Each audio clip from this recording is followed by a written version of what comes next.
I've found typically you have two types of engineers. You have the product engineers.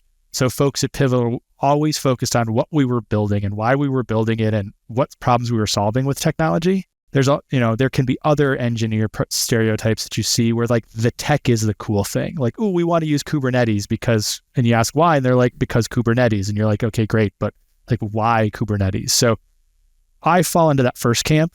I am very much of the belief that I am a software engineer, and the only reason that I write code is to add user-facing product value. And if I can do that lean startup style without writing code, then that is a net win to everybody.